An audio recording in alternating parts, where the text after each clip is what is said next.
All glories to the assembled devotees. All glories to the assembled devotees. All glories, all glories, all glories to Sri Guru and Gauranga.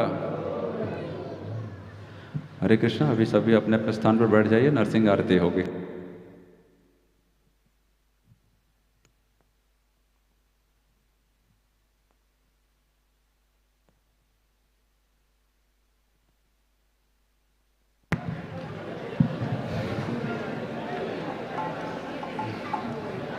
नमस्ते नरसिंहाय।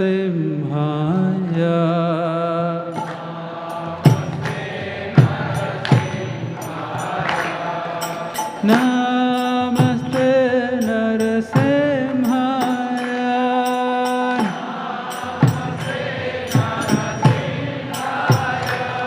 प्रहलाद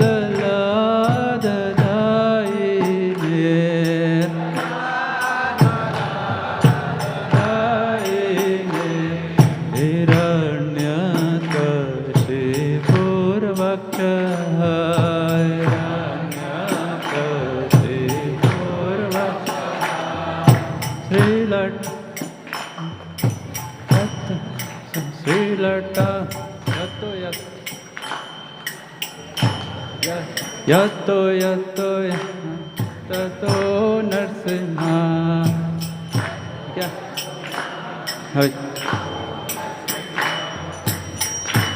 श्रीलटंखान खालाए, श्रीलटंखान बहिर्नरसिंहा हृदये नरसिंहा।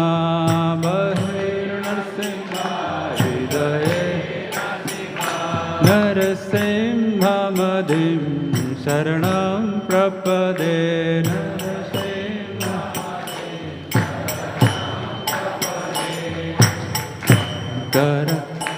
एक छोटी अद्भुत श्रृंगार दलिता हिरण्यकशिपु तनु बेंगा। केशवधृता नरहरि रूपा जय जगदीश हरे। जय जगदीश हरे। जय जगदीश हरे।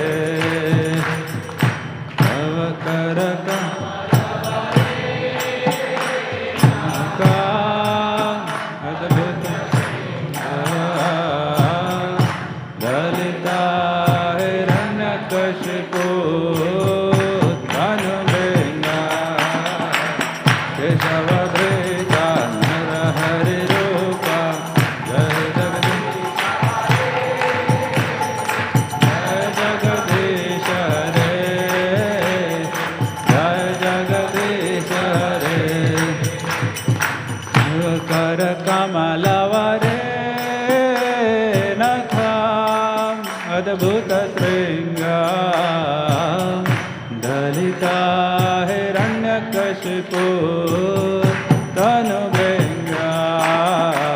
केशवधृता नरहरि रूपा जय जगदीश हरे। जय जगदीश हरे। जय जगदीश हरे। कर कमलवरे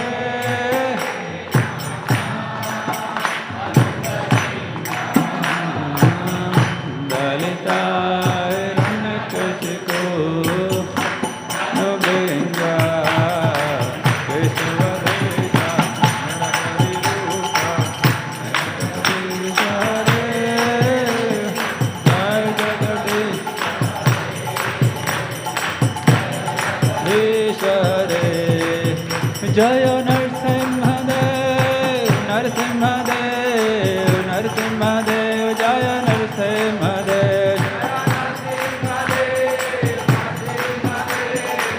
नरसिंहदेव।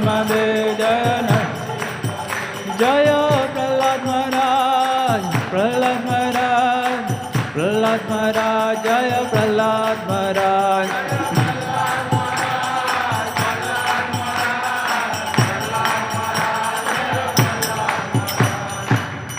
प्रेम से बोली सर्व विघ्नविनाशक श्री लक्ष्मी नरसिंहदेव भगवान की, भक्त श्रमण श्री प्रहलाद महाराज की।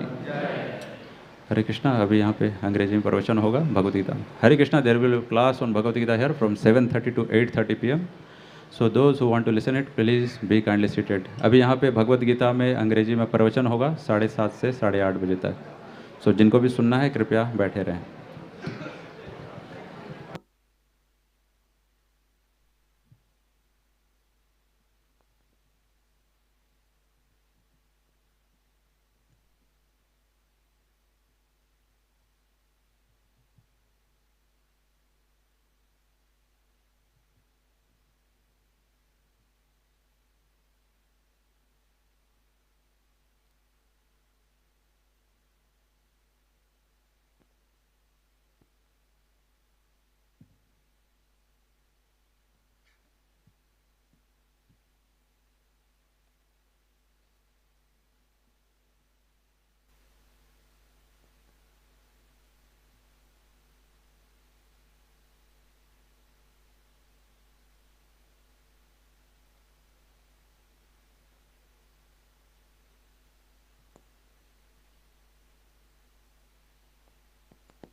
हरे Ram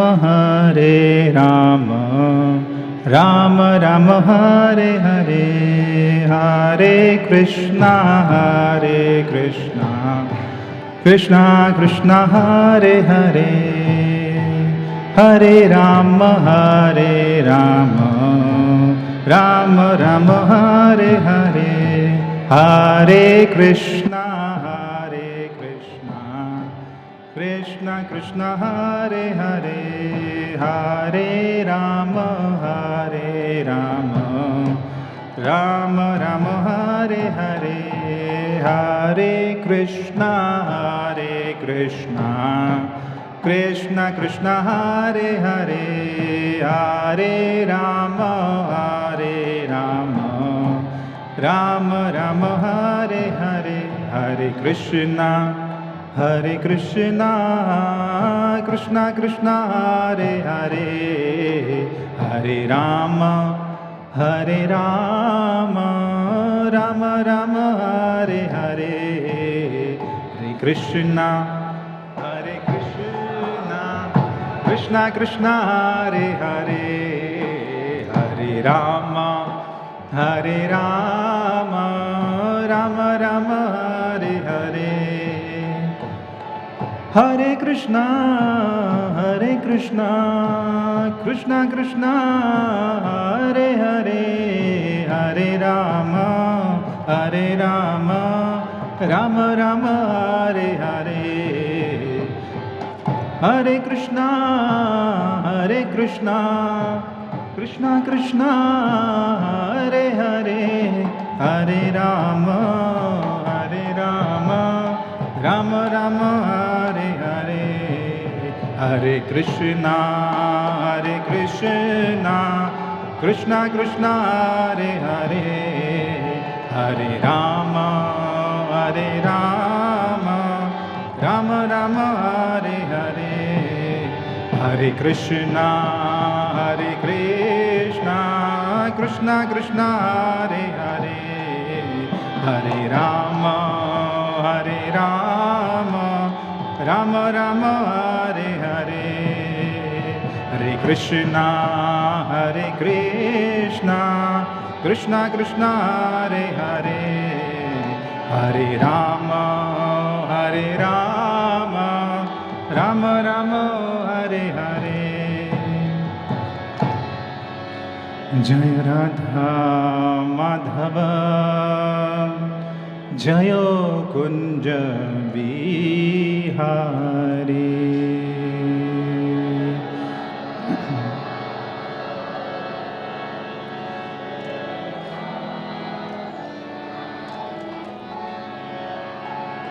Jayo Radha Madhava, Jayo Kunja Bihari.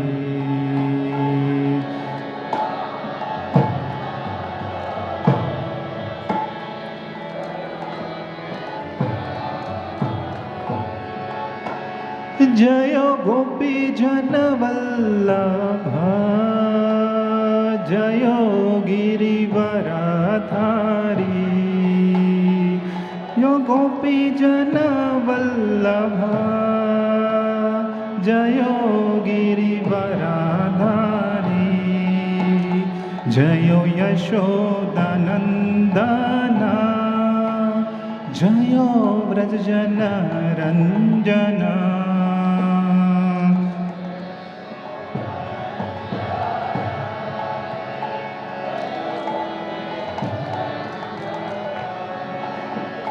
Jayo Yamuna Tiravanachari, Jayo Kunja Bihari, Jayo Kunja Bihari.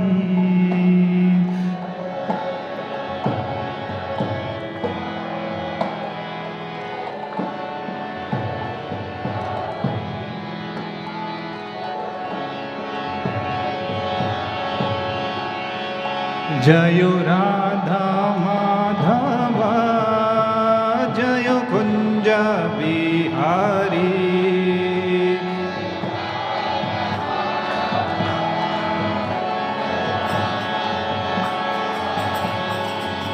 Jayo Radha Madhava, Jayo Kunja Bihari.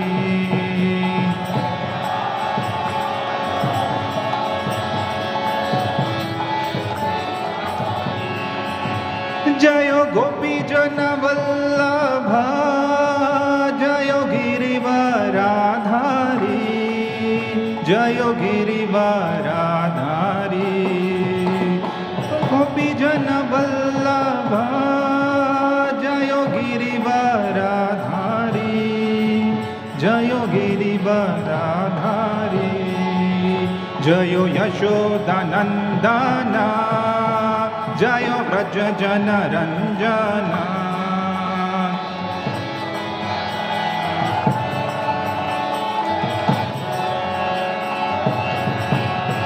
Jayo Yamuna Tiravanachari, Jayo Kunja Bihari, Jayo Kunja Bihari.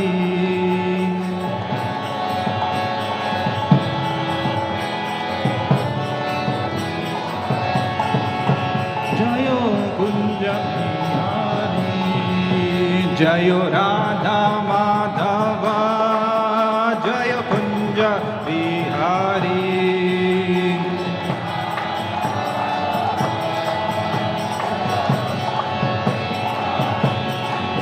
Jayo Radha Madhava, Jayo Kunja Bihari.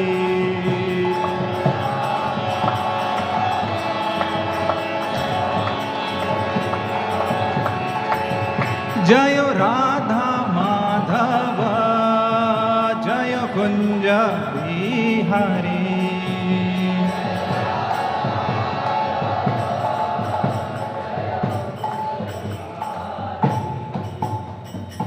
ॐ ज्ञानबन्धस्य ज्ञानञ्जनशलाकया चक्षुरुन्मिलितं येन तस्मै श्रीगुरुवे नमः।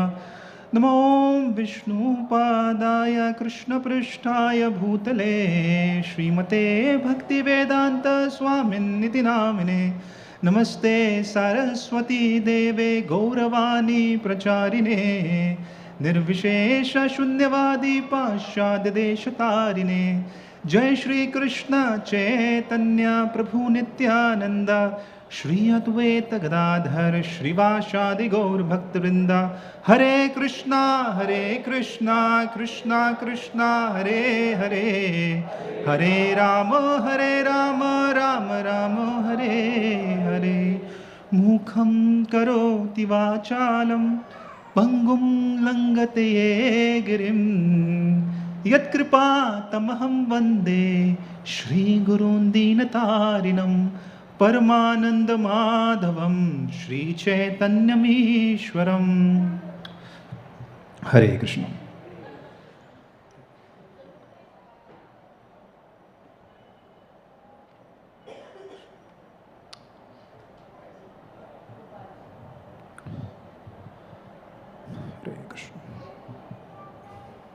Hare Krishna. So we are reading today from Bhagavad Gita, chapter number 3, text number 26.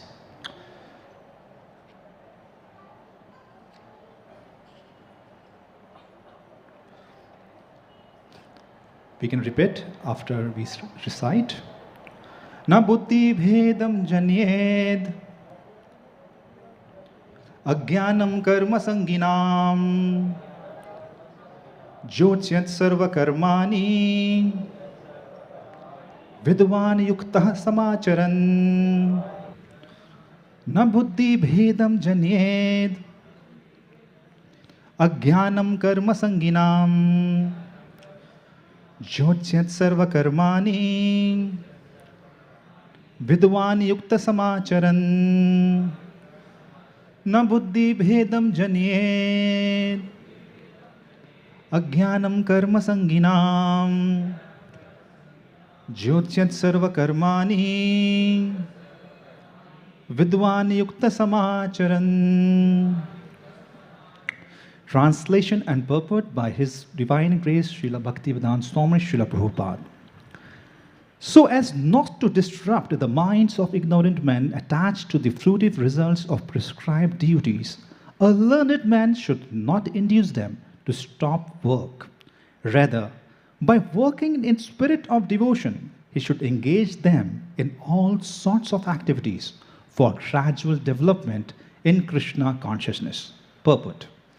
Vedescha sarver aham eva vedya.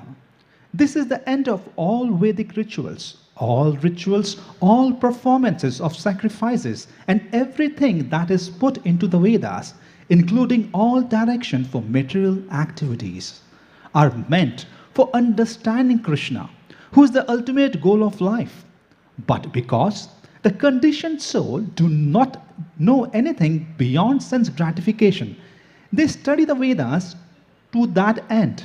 But through fruitive activities and sense gratification regulated by the Vedic rituals, one gradually elevated to Krishna consciousness. Therefore, a realized soul in Krishna consciousness should not disturb others in their activities or understanding, but he should act by showing how the results of all work can be dedicated to the service of Krishna. The learned Krishna conscious person may act in such a way that the ignorant person working for sense gratification may learn how to act and how to behave. Although the ignorant man is not to be disturbed in his activities, a slightly developed Krishna conscious person may directly be engaged in the service of Lord Krishna without waiting for the other Vedic formulas. For this fortunate man, there is no need to follow the Vedic rituals, because by direct Krishna consciousness, one can have all results one would otherwise derive for following one's prescribed duties. Hare Krishna. So we'd like to welcome everyone on this Sunday evening Bhagavad Gita class, and very delighted to see so many of you in attendance today. because I know in the afternoon there was no one in the temple, and I was wondering why no one is in the temple. And you know why was no one in the temple today, right? And today something is happening outside, right? And still all of you are present, and that shows your commitment for the Lordships. So I welcome you with my full heart for today's session on Bhagavad Gita. So we'll try to discuss something based on this purport. So beautifully, Krishna says, "Na buddhi bhednyam janyat ajnanam karma sanginam na jyotchat sarva karmani vidvani yukta samacharan." Those who are intelligent should not disturb people, those who are ignorant. Now, if you look externally, if you really look externally, this looks to be kind of neglect. Some people who are not very advanced, is Krishna telling that we should neglect them? That means, is Krishna a rigid God? It means that my way or highway? If you don't follow my way, then go get lost. Is Krishna saying that? That you should not disturb people, those who are ignorant? Does Krishna mean that? Very important to understand that Krishna is not a rigid God, but is a flexible God. Sometimes to attain, Krishna wants to say that we should be rigid in our purpose and flexible in our methods, rather than being flexible in our purpose and rigid in our methods. So probably in this verse, very interestingly, Krishna is saying that okay, fine, don't ignore, don't disturb people, those who are ignorant. But he means something, and that's what we are going to discuss. And that is why we are going to discuss today about 5 principles of mentorship. Now, when we mentor others, Krishna is an excellent mentor. He's showing his excellent mentorship over here so that he can elevate anyone at any stance. And therefore, he's going to, and based on this, we'll try to discuss about 5 different methods of mentorship, which is required to elevate people, not degrade people. We have to accommodate people, not agitate people. So in order to that, we'd like to discuss today on that. Japanese, what they're known for? Japanese are known for their hard work. What are Chinese are known for? Chinese are known for their teamwork. That's why so much production, right? Japanese known for their hard work. Chinese are known for teamwork. What Britishers are known for? Britishers are known for mannerism. How are you doing? Please sit down, have a seat, good morning, good afternoon. Completely immaculate in their mannerism. Very nice, wonderful. They eat with pocket knives. Amazing mannerism they have. And when you talk about Americans, what they are known for? They are known for their marketing. They can sell a fridge to an Eskimo. You know what are Eskimos? Eskimos are the people who live in igloos.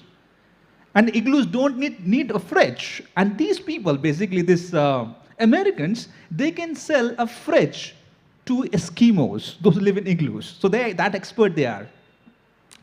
Likewise, what are Germans known for? Germans are known for their precision.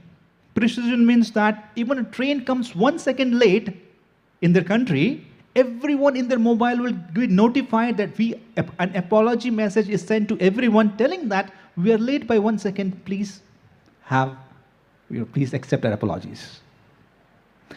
So all of us are known for something. And what are Indians known for? Cricket, basketball, or wealth. What are Indians known for? Any answers, please? What are Indians known for? Eating? Vedic knowledge? All right, yeah, that's right. What else they are known for? Amongst top 10 companies in the world, the CEOs of the companies? And how many Indians are there in these companies? More than 5 or 6. So among the top 5 wealthy companies of the world, top 10 wealthy companies of the world, maximum are Indians who are leading that company. So Indians are mostly known for their leadership, you see or not. And leadership is a very important thing in life. Because just now, when we just three verses back, what is Krishna saying? It's very important. When a leader is there, it's very, very important to watch his activities. Yadachirti seshtas tattadeva tarojana sahya pramanam kurte lokas tadanuvartate. Whatever great people do, whatever great leaders do, that common people follow. And that is why it's very, very important that whatever the great people do, common people follow. Therefore, the leadership becomes a very important role to be followed. And that is why leadership is not about skill sets, but leadership about mindsets. Whatever mindset a leader will have, he will transmit it to others. And that's why it's very, very important that how does a leader behave in society. And leader is one who gives mentorship to others, and that's why Krishna is acting like a leader today in order to guide Arjuna and many others on this path. So as we talk about leadership, about mindset, and this mindset, there are three different mindsets on the path of spirituality. One mindset is a mindset of minimalism. That what Arjuna wanted to do. What did Arjuna wanted to do? Ashru Purna Kulekshana Vizidantamidam Vakyam Vacha Madhusudana. In the second chapter, that verse comes, where he wants to give up everything, he wants to become a recluse, he doesn't want to fight. Yeah, sometimes it happens, we become so frustrated in our duties, we become so frustrated in our activities that we don't want to do anything, right? Isn't it? How many of you have gone through that? Please raise your hands. Sansad bas ho gaya, chodo. How many do like that? So therefore, it's not about, that's very, very important thing. So some people follow the path of minimalism where they want to give, and their philosophy is what? Their philosophy is less is enough. We just want to give up everything. We want to become recluse. We don't want to get involved. So that's the path of minimalism. Some people follow the path of maximalism. The path of maximalism, in fact, Bhagavad Gita also Krishna says in 2.4142, he says that Yemam Pushpatam Vacham Pravadanti Avipashita Vedvata Rata Parta Nanya Dastati Vadena Kam Atmana Swarga Para Bhogashwarya Katapalam Priya Vishesha Bahulam.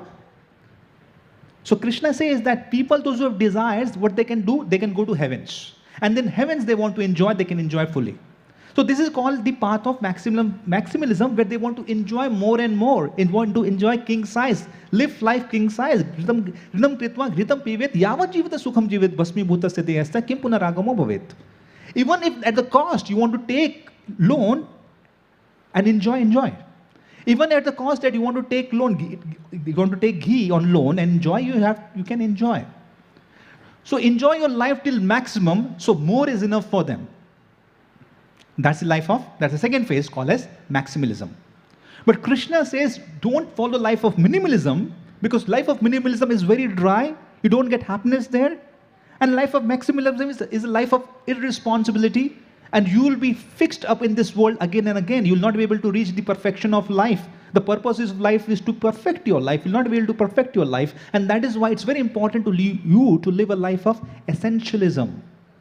Right? So essentialism is a life where we say, enough is enough. Minimalism is a life where we say, less is enough. Maximalism is a life where we say, more is enough, I want more. But essentialism is a life where we say, enough is enough. And that is why Krishna is speaking here in this chapter. Which chapter we are discussing right now? Sorry? Chapter number? Everyone knows that? So what chapter number 3 is all about? Chapter number 3 is about Karma Yoga. Krishna is telling how do you work, the art of work. Krishna is going to teach us, and we also need to know what is art of work. We may be professionals, we may be students, we may be leaders, we may be industrialists, whatever we are doing, whatever occupation we are doing, we must know how to live in the world. So Gita teaches this thing. Gita teaches us how to live in the world and how to leave the world, and both are very, very important. So Krishna is teaching Arjuna that you learn the art of work.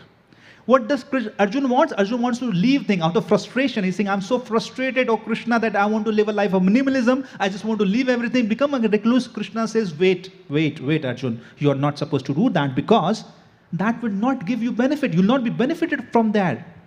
So what is required for you? Hear it from me. So what did Krishna says? Who are the people who can give up everything? Yastu atmaratireva shad atmartiptasta manava atmaevacha santushtas tasya karanam vidyate. Who are the people who are not supposed to do any work? Yastu atmaratireva shad atmartiptasta manava. Those who are very, very satisfied within, and those who are very clean in their heart. But it's very, very difficult to reach that stage. And that is why he's saying, Karmneva hi samsiddhim astita jankadaya lok sangramo evapi sampashyan kartum arhati. That actually you should know that asakta karmani vidvamsho param okay. Tasmat asakta sattam karyam karma samachar. Asakto hi acharan karma param apnoti purusha. That those people who are completely detached, even those people who are very detached, they don't want anything in the world, still what they do? They work. Why they work? To work to set up an example for others.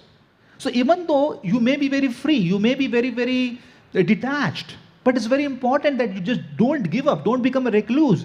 You work to set an example for others. And that is why it's very important for us that even whatever stage we are, we set an example for others so that they can take the path of Krishna consciousness. And that is why he's saying, Yadit acharti shrestha tattad eva taro jana sahya pramanam kurte lokas tadanuvartate. No, Arjun, who are you? You are not a normal man. You are a Shrestha. You are a Shrestha because, any field there is a Shrestha. When you see any film stars, whatever watch they wear, we all start wearing that. Isn't it? Whatever shoes they wear, we start wearing Adidas, Nike, whatever shoes they are wearing, we start wearing that. Isn't it right or wrong? Film stars or sports stars, whatever kind of hairstyle they keep, of course, for us. But whatever hairstyles they keep, we start keeping that. Whatever clothes they wear, apparels they wear, we start wearing that. Whatever brands they wear, start wearing that. So it's very important, whatever a Shrestha would do, unfortunately, whatever cigarette brand they smoke, we start smoking that. Unfortunately. So very, very important that whatever great people do, it's very, very important that people will follow that. And Krishna says that Name Parthasti Kartavyam Trishulokeshu Kinchana Nana Vaptam Vaptavyam Vartam Eva. Shri Shri Radha Gopinath Bhagwan ki, Shri Gopal ji Bhagwan ki, Gaunita Bhagwan ki, Srila Prabhupada ki. So therefore he's saying that Yad Yad Acharati Shrestha Tatta Devatarojana, that's on the same thing. So Krishna said, Name Parthasti Kartavyam Trishulokeshu Kinchana Nana Vaptam Vaptavyam Vartavya Chakarme. Oh Arjun, that if I do not follow, what to talk about me, I don't need to work. In these three worlds, I have no work. But still, when I come as a human form, when I descend to this world, I work. So what's wrong with you? Why you want to run from the work? Don't live like that. And that is, therefore we come to this particular verse, he's saying that yes, different people will have different levels. And here he's saying, na buddhi bhed, coming to this verse now, 26, he's saying, na buddhi bhedyam janyad agyanam karma sanginam jyotyat sarva karmani vidvani yukta samacharan. Where he's saying that in this particular verse, he's saying that actually you do not want to, you should not touch upon people those who are ignorant. There were three men, and they were to collect donations for the Supreme Lord, for the temple. So one of the people, all the three came together, and one person was interviewing them, and he asked that, can you tell us, you collect so much donation, right? You collect so much donation, how much money do you give to God? How much money do you give to God? He said, you know what I do? I take one ring, and I place it on the ground, and I throw all my money up in the air, and whatever falls in that ring, I give it to God. So person asked, how big is your ring? He said, it's my finger ring. The second man said, oh, actually he's a miser. I tell you how I donate. He said, I just do opposite. So I also throw up in the air. I also throw my money up in the air. And whatever money falls out of the ring, I give it to God. The person asked, how big is your ring? He said, my ring is as equal to my house. The third man said, come on, these people are childish. They're immature people. They don't know how to give. You know what I do? I take all money, I throw up in the air, and tell God, whatever is in the air you take, and the rest you give it to me. So people are at different levels, you see. People have different level, different faith. And that is why it's very, very difficult. So the journey from a maximalist, Bhagavad Gita shows us a journey from maximalist to essentialist. How can we transcend journey? Because we have 4 phases. There are different 4 paradigms. And one of the paradigms, the very first is instant gratification, what we talk about, maximalist. Instant gratification means I want everything, I want for enjoyment, I want everything for me. So that's for my enjoyment, first. The second level comes to the level when we come to for delayed gratification. Delayed gratification means, okay, I want to do yagyas. And after doing yagya, what I do? I go to spiritual, I go to the heavenly planets, enjoy, and I live my life happily. But the third stage comes of overcoming gratification. Too much of gratification, what? Because gratification at the end doesn't give us permanent happiness. You know, I'm eating pizza every day, but it's not giving me happiness. At the later time, suppose you eat 1 gulab jamun, 2 gulab jamun, 3 gulab jamuns. After 10 gulab jamun, what? 1 pizza, 2 pizza, 3 pizza, 4 pizza. After then what? After there is always a term. So there people understand that, oh, gratification, one cannot be happy. So let me do what? Let me overcome gratification. And then they think to live a life of minimalism. First maximalism, then come to life of minimalism. And then what they do is that, okay, fine, this is enough. They understand that neither more is enough, neither less is enough. So let me look for enough is enough. And therefore they want to transcend gratification completely. And the process of transcending gratification is a path of bhakti. So here Krishna is going to take Arjuna on the path where he would tell that how do we transcend gratification. And that is why we come to this particular verse where Krishna is telling that we should have rigidity with the purpose and flexibility with the methods rather than having flexibility with the purpose and rigidity with the methods. Because most of the methods, what they say, if you don't do this, then you're out. If you can't chant 16 rounds, does Krishna says that if you can't chant 6 rounds, get lost? Krishna is not saying that. Many paths would tell that if you do not follow our paths, if you do not do vratas for 10 days, then you cannot follow our path. Some people say, if you cannot chant the names of my God for full day, you cannot take my path. But Krishna is very flexible God. He's not a rigid God. He's saying, whatever level you are, you will come to me. I'll accept you. So therefore, he's going to talk about, Krishna is talking in this chapter about mentorship. And that is how he's going to take Arjun from journey from a maximalist to essentialist. Because he wants to tell that mentorship is about progressive progress, not aggressive progress. So in one time, so that is why it's very important that what we say, we have to be very, very careful about that. One time in Liberia, you know about Liberia? Liberia is a country in South Africa, and its capital is Monrovia. And in that place, there was a fratricidal civil war going on.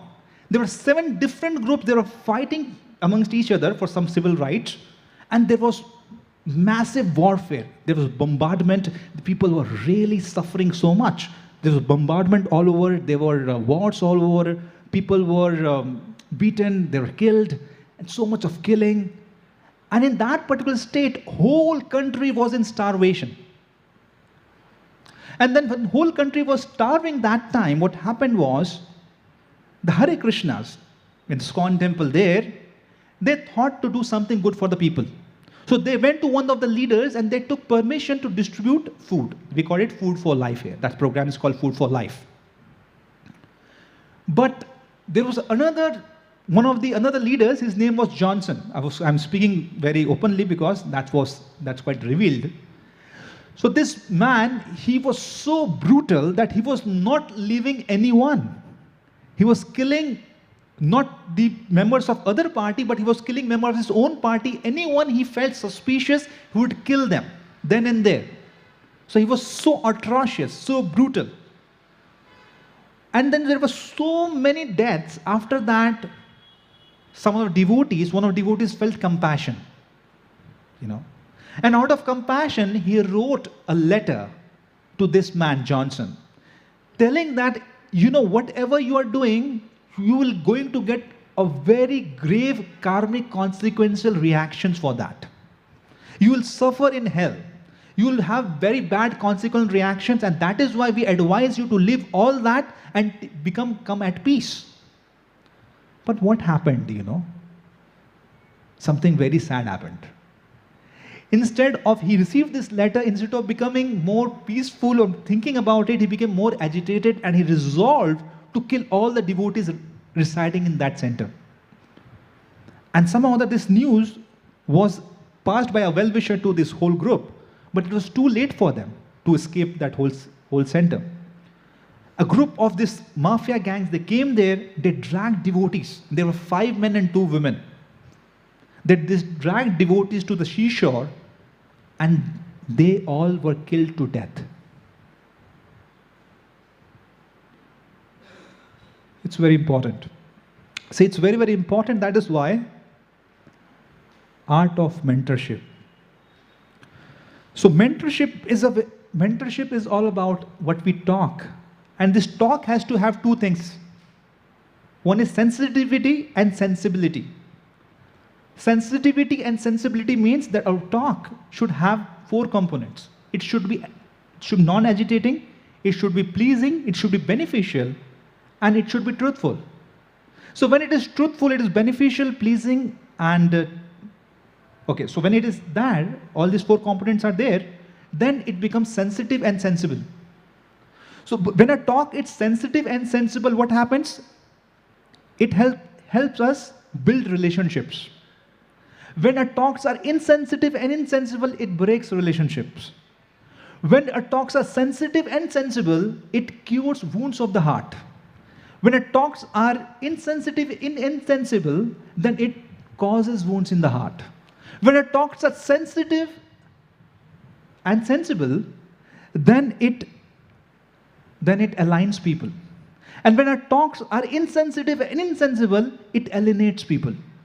When our talks are sensitive and sensible, it elevates people. And when our talks are insensitive and insensible, it agitates people. And that is why mentorship is an art. Mentorship is an art of speech. Srila Prabhupada one time, our founder Acharya, His Divine Grace Srila Prabhupada was one time asked by one of the hippies. Now hippies are the people, those who want to express their freedom through different ways. They actually are the people who of the movement of counterculture. So one of the hippies, he came to Srila Prabhupada and asked, Srila Prabhupada, can you tell me how is spiritual world? You know what Srila Prabhupada replied? Srila Prabhupada said, you know what? Because generally hippies are druggies. They just feed on drugs, alcohol and other things. So Srila Prabhupada said, you know how is spiritual world? It's like ocean of LSD. The ocean of LSD, maybe many of us, or none of us may be knowing over here. But he did not say it. He did not say that it is what Brahma Samhita says, Chinta mani prakasatma shukal praviksha lakshavriteshu surabhir abhipalayantam lakshmi shahasata sambar sevamanam govindamadi purusham tam aham bhajami. That's a description of spiritual world. That is spiritual world. There are thousands and thousands of Lakshmis. The floor is made of spatikas and different jewels, and they are blooming there, and there are kalpavriksha trees. He did not tell that. He said what? He said it's ocean of LSD, because that is the way he would have understood. Right? Srila Prabhupada, when he went to West, he was living in the house of Sally Agarwal. And Sally Agarwal was a Western American, definitely. She was Western and full American lady. Definitely they would smoke, drink, and eat all non-vegetarian things. And Prabhupada was pure vegetarian, to a degree that he was keeping his whole meal in her fridge. Now, at any moment, he did not criticized her, nor he actually preached her that you should not eat this. Just by his example, just by his goodness, he changed her mind, changed her just by inspiring her by his own activities. So that is why it's very, very important that how do we mentor? Because Krishna is not a judgmental God. Neither he is rigid God, but he's a flexible God, and he wants to give chance to everyone. That is why it is said, we can be truth without compassion is hard-hearted. When we are truthful, But we speak without compassion, it's about hard-heartedness. And when we are compassion, but without truth, then we are empty-headed. Truth without compassion is hard-hearted, and compassion without truth is empty-headed. And that is why we are going to discuss today about 5 principles of mentorship. Very first principle of mentorship is that compassion, tell people with compassion but not with passion. That we'll discuss. Second principle we are going to discuss about using words according to time, place, circumstances. We can tell truth, no problem. We can use non-violent communication and violent communication both. But we have to judge, is it a right time, right place, and am I the right person to speak? If it's the right time, right place, and I'm the right person to speak, then it's fine, no problem. That's the second thing. The third thing is a progressive mindset. A progressive mindset, why? Because life is not a destination, life is a journey. And different people will be at different class, different people will be at different levels, and we have to preach them accordingly. And the fourth is focus on the person, not on the problem. And the fifth is try to understand others by empathy, not just by sympathy. So let's understand our first point, compassion and not passion. God has given us 2 things which does not have any bones. Can anyone tell that? We have 2 parts of the body which does not have any bone. Which one of them are? Sorry, tongue? Other? Yeah.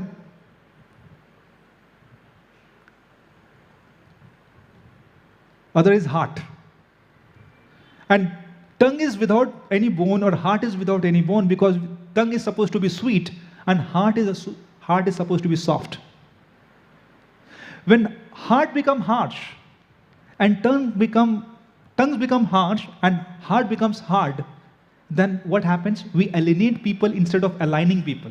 We agitate people instead of elevating people. And that is why it's very important to have soft heart and sweet tongue. That's how change would take place. Otherwise, if the tongue is hard, if the tongue is very, very hard, then what happens that it becomes like a revolver. And our words becomes like a bullet. And when bullet is hit, what happens? It creates wounds. But when it comes in form of words, wounds could be created, wounds could be healed. If you go to a doctor and you are hit by a bullet, maybe you will be healed. But sometimes when we are hit by words, it creates cureless wounds. People for years, people for decades, for months, for years are not able to forget those wounds. And that is why mentorship comes into play, that how we should mentor others. So important thing to understand, who could be our mentor? Sometimes we try to understand that a mentor should be based on age, criteria, caste, creed, region. He's Punjabi, apne ko bhi Punjabi chahiye. He's a Malayali, should have same mother tongue. Is it that? He should be at least elder to me. At least he should have the same gender. Different criteria. But one thing is that the mentorship is not based on any criteria, situations, but whosoever ever can guide us in a proper way. Like we see the example of Bali and Tara. You know what Bali and Tara in Ramayana, these characters are in Ramayana. So Bali, he was a very brave person. He was also a very powerful person. And he had some animosity towards his brother. There was a big duel fight between both of them. And it was very clear because Bali had so much power that it was almost impossible to defeat him. And Sugriv, his brother, knew that. And then what happened that he made truce with Lord Ram. And Lord Ram told that you agitate Bali to come out and I will kill him. So Bali goes and starts shouting in the palace, in the front of the palace of Bali that, "Oh Bali, come on, I challenge you, come out and I will show you who you are." He's shouting. And Bali gets agitated, he comes out and he's just going out and Tara says, "Stop. This man knows your power very nicely. No one more knows your power than him. He knows very nicely what's your power.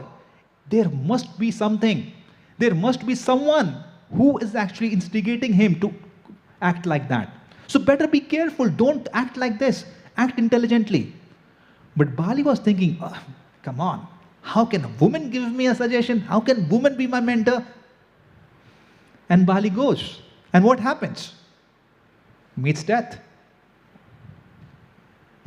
Same thing Mandodari was telling Ravan, "Come on, Ravan, you have so many queens.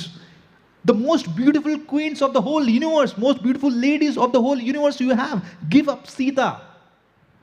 Of course, Ravan was afflicted with lust, but then he thought, Mandodari, I don't have to listen to her. All my ministers, all my fellow men are saying, keep Sita with you. And this Mandodari is saying, I don't have to listen to her. What happened? Meets death. And then on the other hand, we see Mother Devahuti. She is receiving knowledge from her own son. Lord Kavila is son of Mother Devahuti, and she is very humbly receiving the whole Sankhya philosophy from Lord Kavila. And then we have Sukadeva Goswami, a 16-year-old lad. He just comes out from the womb as a 16-year-old person. And he goes to a place where the sages, the age of sages, there are 7 kalpas. You know what is 7 kalpas? 1 kalpa? 1 kalpa is around, how can I say? It's around 311 trillions into 2 multiplied by 7. Now you can calculate that.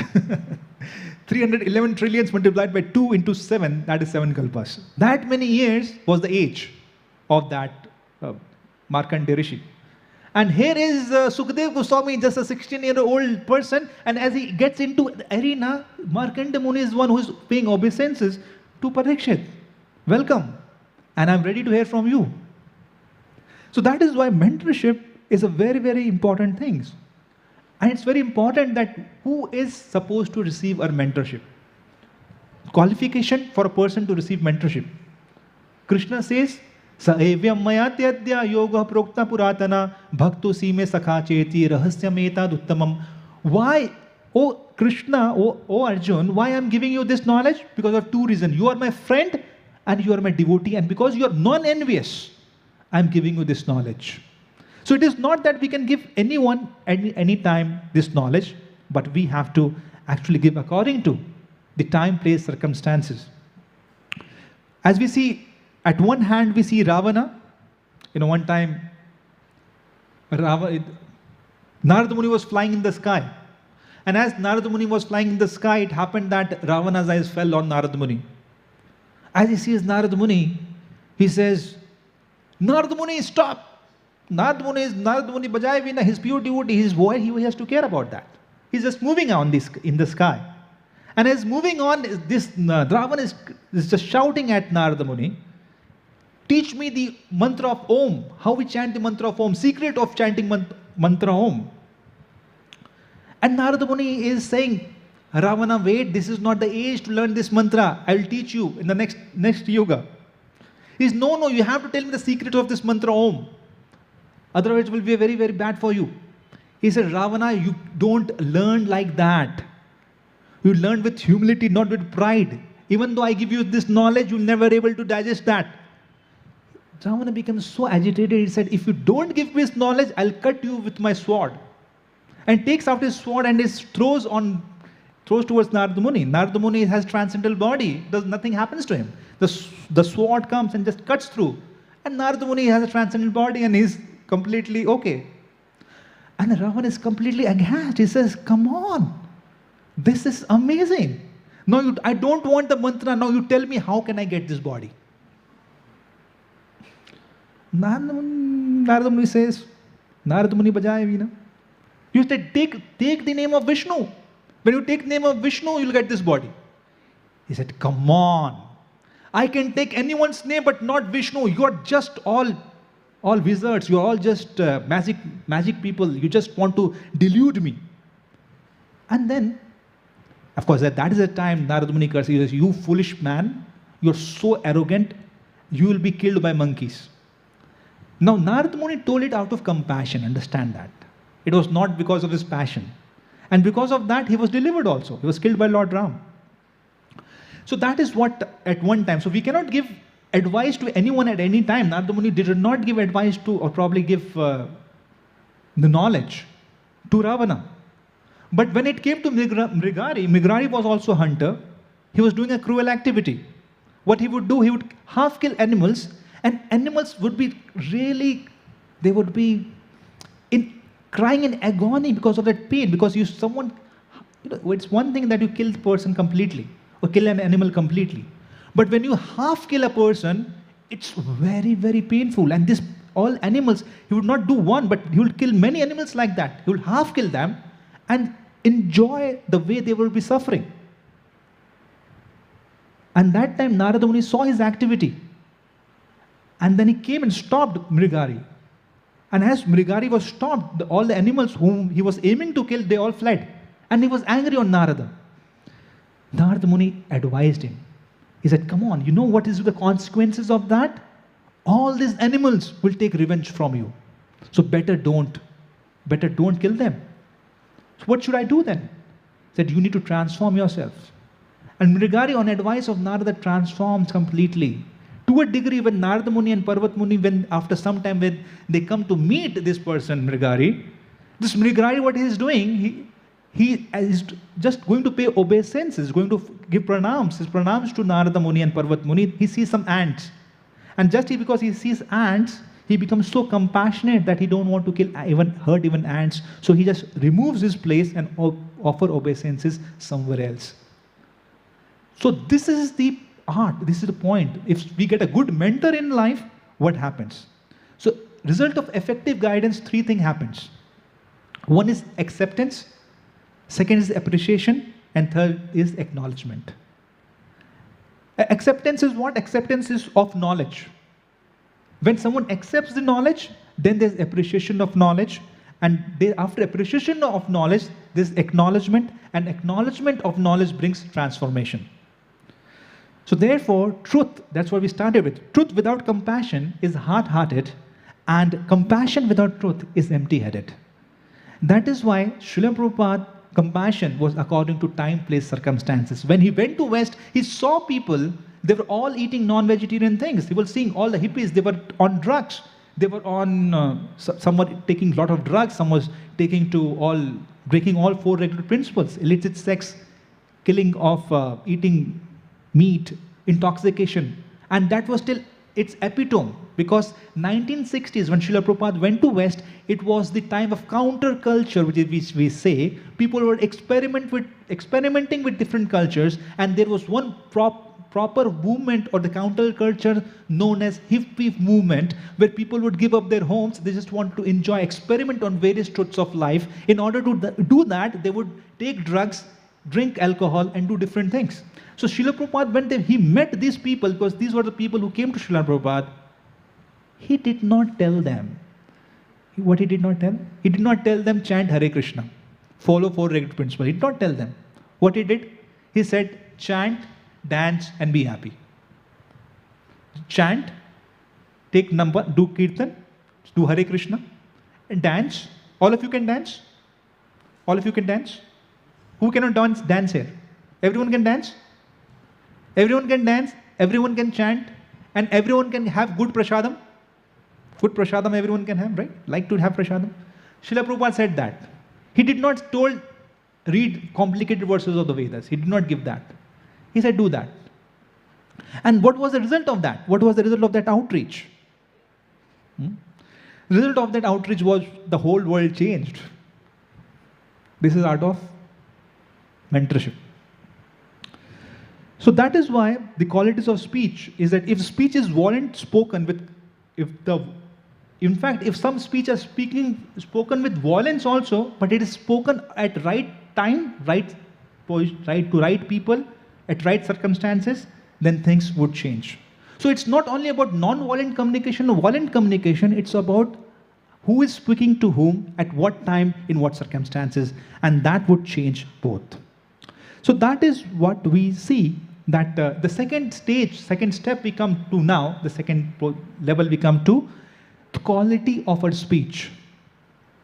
And quality of speech is this only, that there are two kinds of speeches. One is constructive speech, one is destructive speech. Constructive speech elevates us, inspires us, helps us move ahead inner Krishna consciousness or in our day-to-day life. And destructive speech, what it does, it discourages us, demeans us, and puts us down. That is why we can see all the great leaders, Winston Churchill, whether it was Hitler or whether any of the leaders, they would manipulate by speech only. That is why it is said, if one wishes to rule over the world, if one wishes to rule over the world, he should master his tongue rather than the sword. If one wishes to rule over the world, one should master the tongue rather than the sword. This is what Chanakya Pandit said. So that is why it's very important we learn when we are mentoring someone, when we are influencing someone for good cause, it's very important to speak at right circumstances, at right time, at right place.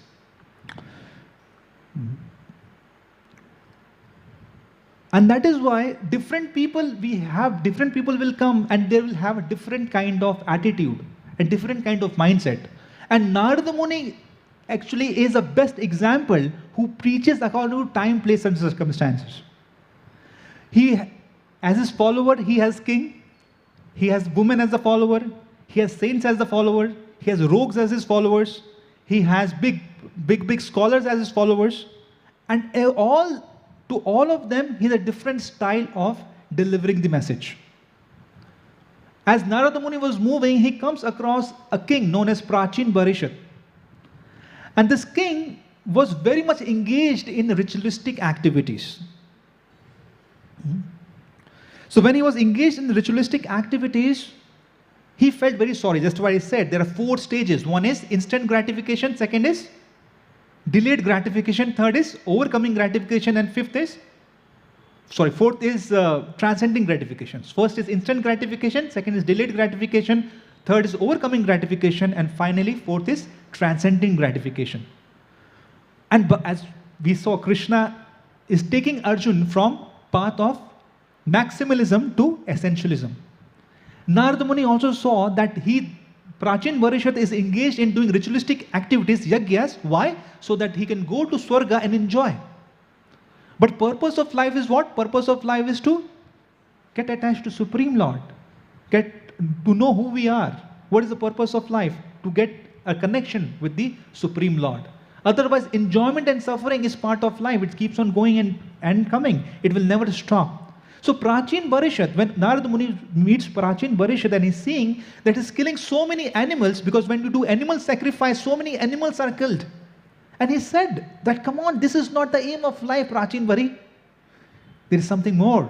The aim of life is to get to know who you are and to get to know who is the Supreme Lord. And that is why it's not the aim of life to just do ritualistic activities. And then Prachin Barishat does ask Narada Muni that, please let me know what is the aim of my life then. And brilliantly, this is called a brilliant mentor. Because as a king has lots of false ego. Because he's been honored. He's been so much honored that it's not very easy for him to take everything directly. So what does he do? He speaks an allegorical story. He says, king, just like you, oh king, just like you, there was another king whose name was Puranjan. And Puranjan was wandering. And as he was wandering in the forest, he comes across a city. And this city has 9 gates.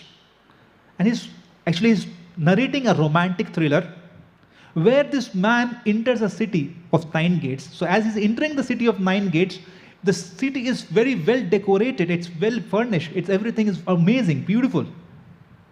But as he enters the city of 9 gates, he meets a woman. And this woman is guarded by 5 hooded snakes and 11 commanders. And he's followed by many servants. And as Puranjan meets this lady, immediately he falls infatuated and immediately proposes this lady, gets married, and starts living. But in due course of time, what happens is that as he's living in the city, there's attack from the external forces. This attack by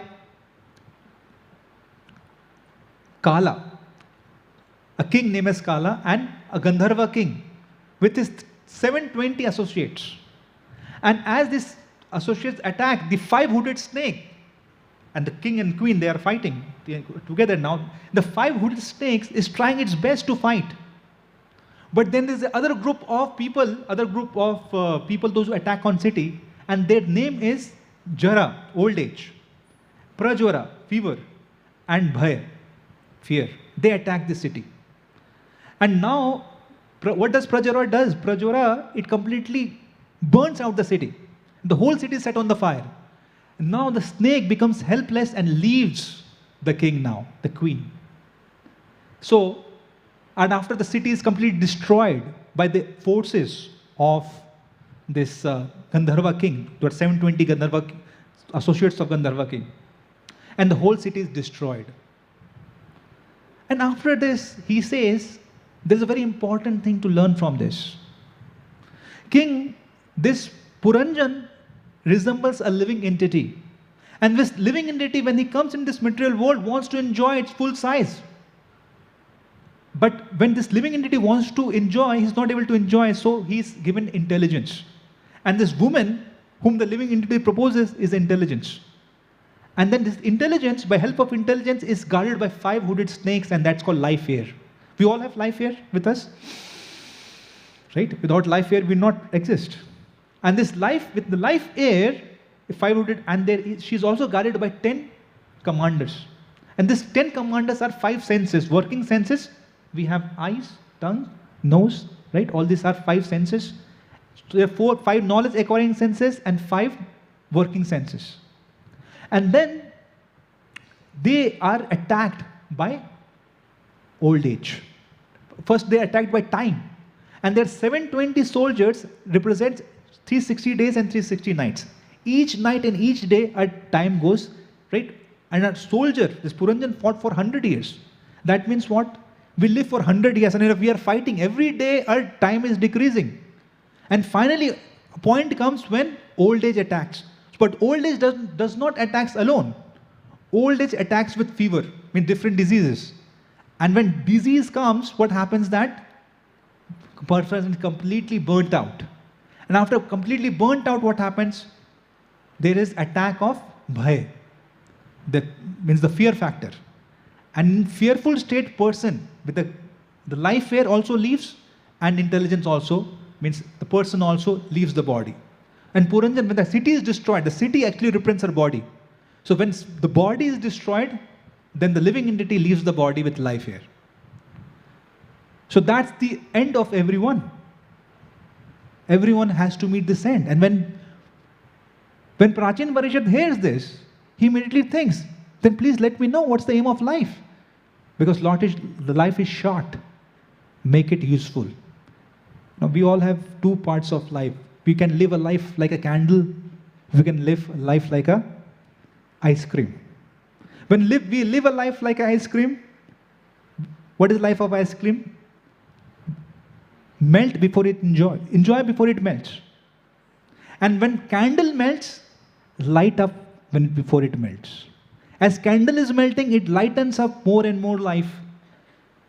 When ice cream melts, it may give you enjoyment, but not life. Thank you very much. Hare Krishna.